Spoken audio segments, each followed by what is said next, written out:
Bonjour et bienvenue dans cette nouvelle vidéo sur ConfiUI et FramePack. Nous allons couvrir aujourd'hui la mise à jour du modèle F1 de FramePack et plus particulièrement sur le nouveau workflow Start and Frame. Le but, ça va être d'indiquer deux images, une en start et une en end, et profiter de FramePack qui est très léger et qui peut même se générer avec seulement 6 Go de VRAM. Pour faire ce genre de résultat. On pourrait prendre de l'IA, hein. Moi j'ai décidé de faire quelque chose d'un peu qui sort de l'ordinaire en prenant juste une figurine que j'ai déplacée sur un bureau. Alors c'est parti. Donc premièrement, je vais devoir vous remettre un petit peu d'informations sur comment mettre à jour le FramePack Wrapper parce que malheureusement il est toujours pas validé ConfiUI et donc il faut le faire à la main.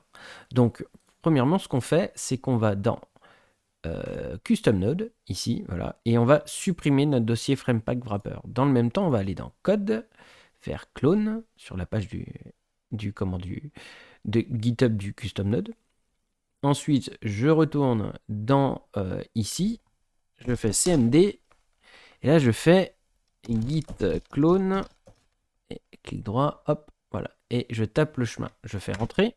Là, il râle parce que j'ai déjà le dossier installé, je ne vais pas le supprimer pendant le record, mais normalement, ça va installer le custom node. Une fois que c'est fait, tout simplement, on va dans le dossier et on fait CMD.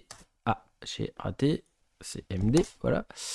Et à partir de là, on va avoir besoin de taper une nouvelle commande. Alors, la nouvelle commande, je la copie juste de mon côté.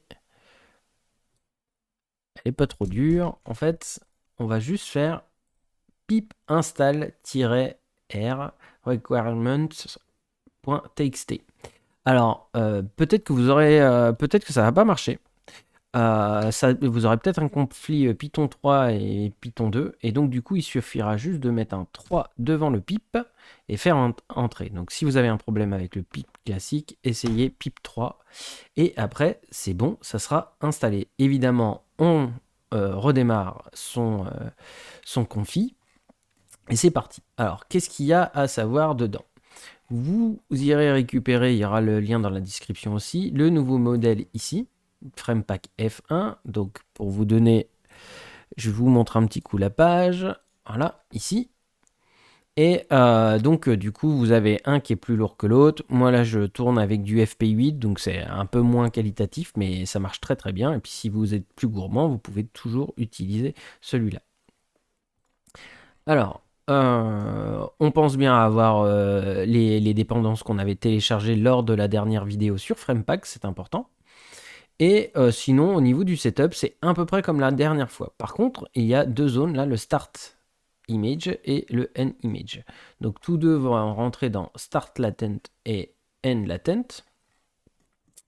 Et donc, toujours le même principe de resize sur une base de résolution de 640.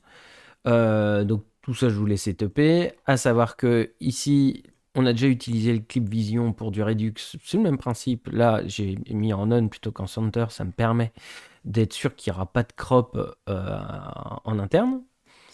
Et donc, du coup, c'est mon image de référence. Là, pour le end, idem. Hop, ça vient ici. Et donc, le clip vision vient dans Image Embedded et End Image Embedded. Par contre, alors qu'est-ce qu'il faut savoir? Pas grand-chose en fait. C'est assez simple finalement. La différence avec la dernière vidéo, c'est que vous avez ces paramètres-là. Donc j'ai un petit peu cherché à comprendre à quoi ils servaient. Donc pour vous aider, je vous dis. Donc globalement, si vous mettez linéaire, ça n'influe pas. Et donc du coup, ce qui va se passer, c'est que pour rappel, le système de FramePack, c'est qu'il va commencer à calculer la première frame, après la deuxième, et puis après il va se faire la centrale, et il va commencer comme ça à essayer de s'influencer par rapport aux images qu'il a créées. C'est comme ça qu'il est efficace, si j'ai bien compris. Et donc, du coup, en faisant ça, on sait qu'il va, par exemple, l'image centrale, si je suis en linéaire, il va faire un 0,5 s'influencer à 0,5 de la start frame et à 0,5 de la end frame. Et du coup, il y aura comme ça une variation linéaire à chaque fois.